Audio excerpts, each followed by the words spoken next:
Alright, Doctor Who, time to go back to Paradise Towers.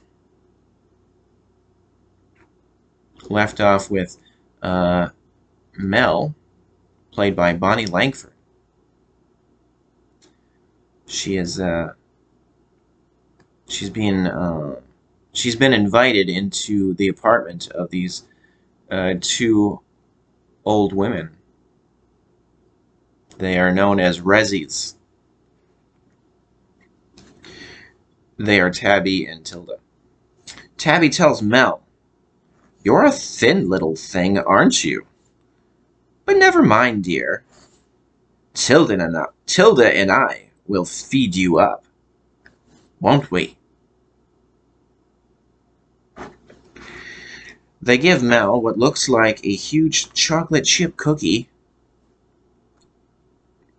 Alright. Back to the doctor.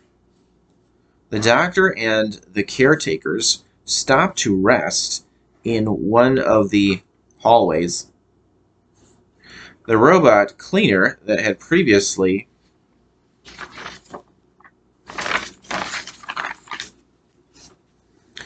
taken a caretaker and a Kang approaches them. The doctor says it's some sort of robotic cleaner with ultramotive bicurval scraping blades. Impressive workmanship. The robot extends an arm with a claw, and the caretakers and the doctor run. Alright, back to Mel. Tabby gives Mel another huge cookie, topping it with whipped cream. Tabby and Tilda call these cakes, but they look like cookies. They're cookie cakes. Cake cookies. And then Mel has some tea. Of course. The British sure like their tea. Someone dressed as a soldier smashes through the door, pointing a gun. And he says, "Are these old ladies annoying you?" Mel says, "No."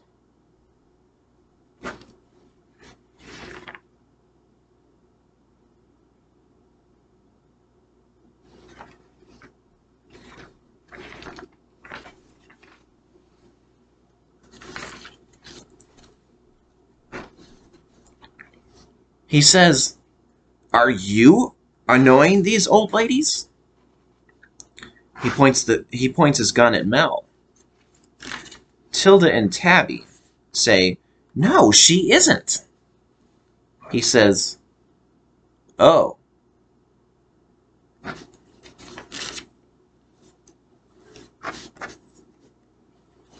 Tilda says, "And I do wish you would stop breaking through our door to try and save us."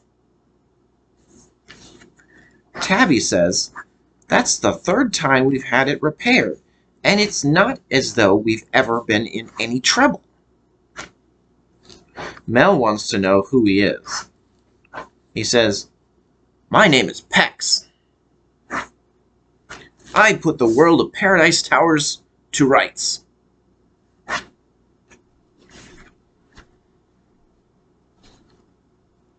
Pex is I guess that's an appropriate name for him. It's spelled P-E-X. But he's supposed to be like this big tough guy, like Chuck Norris or Rambo. Big, like Sylvester Stallone kind of hero type person. Pex. When you hear the word Pex, you might think of pectoral muscles. So that's probably why they came up with that name for this character. Because he's meant to be a big muscular guy who believes himself to be a hero, wants to save people.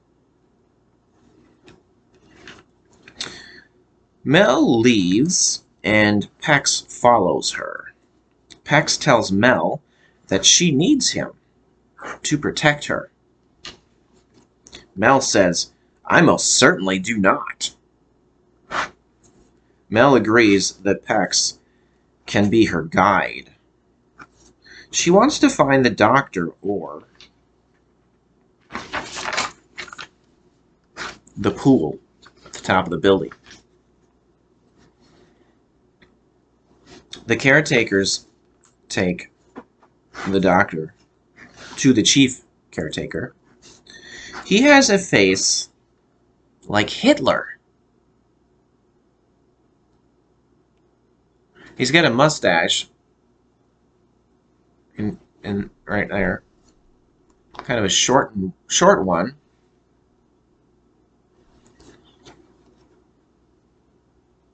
Kind of resembles Hitler. In his face, I feel like this actor could, like, especially with the mustache, I feel like he could pull off playing Hitler in appearance anyway. In my opinion, he has a very similar appearance, but the mustache definitely helps. And he's got this uniform on that looks like this.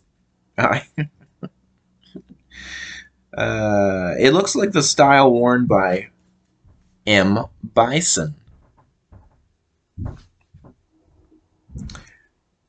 who was the main villain in the video game Street Fighter 2.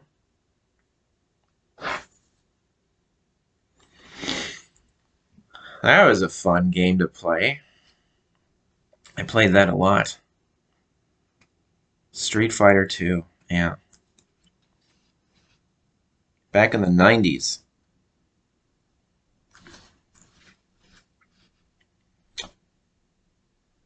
So this chief caretaker is played by the actor Richard Briers. The chief caretaker thinks the doctor is the great architect of Paradise Towers. He smiles and tells the caretakers to kill the doctor. Pex takes a lamp. Back to Mel and Pex now. Pex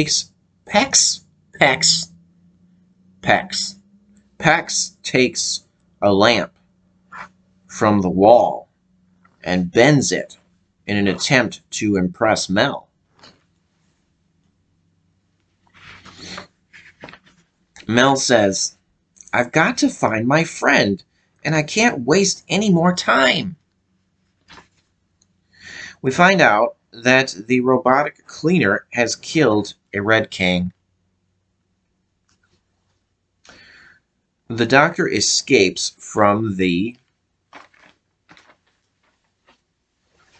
caretakers. Two robotic cleaners encroach the doctor, one on each side.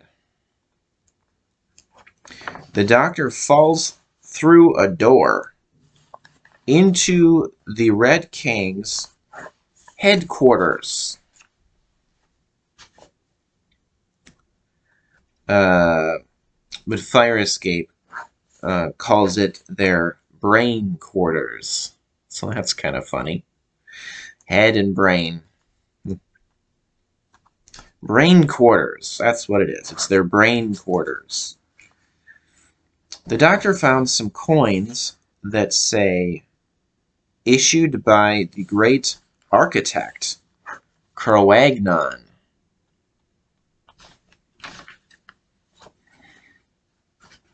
The doctor turns around a soda pop vending machine.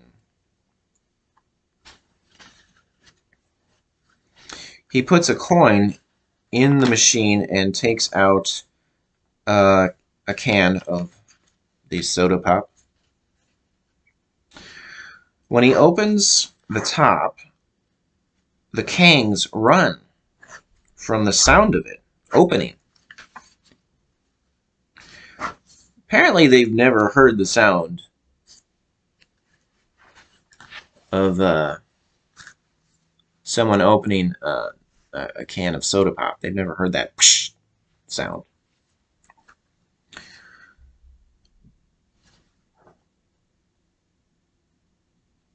The doctor drinks some, and he says it's very refreshing. The Kangs try some too, and they like it. Here's some more of this funny slang.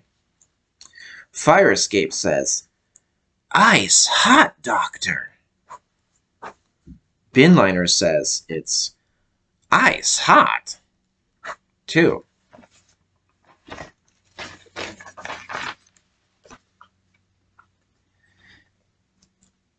All right. The chief caretaker goes through a doorway that says, no entry.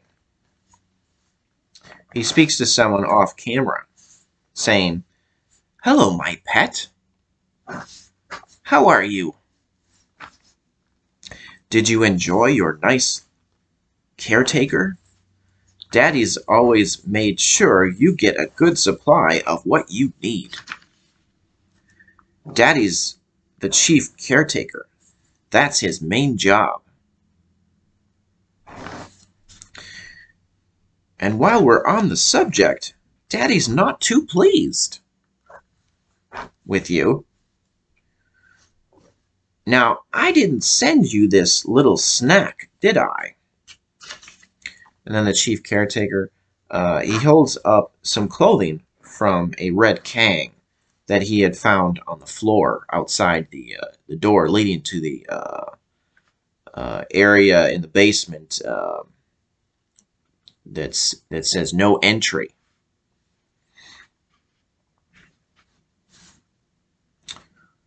So he's holding up this red material from what we can assume is from a killed a red Kang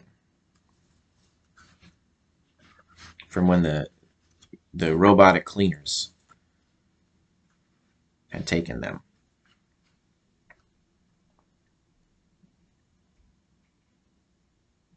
So what's happening is the robotic cleaners are killing people. The chief caretaker is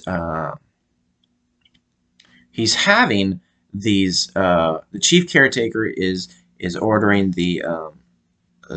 or he's allowing anyway. He's allowing these robotic cleaners. The chief caretaker is allowing these robotic cleaners to kill some of his men, some of his caretakers, and he's noticing, oh, what, I didn't order this killing of this red Kang. So he's saying this to this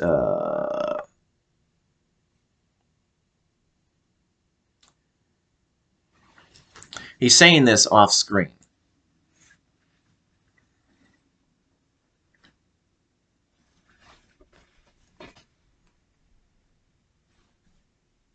Okay, here we go. The chief caretaker had been speaking to what appears to be a robot with red glowing eyes.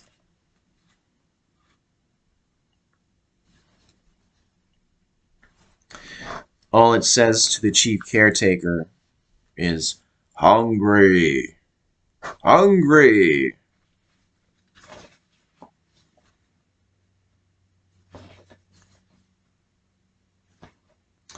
Mel and Pax are surrounded by the Blue Kangs.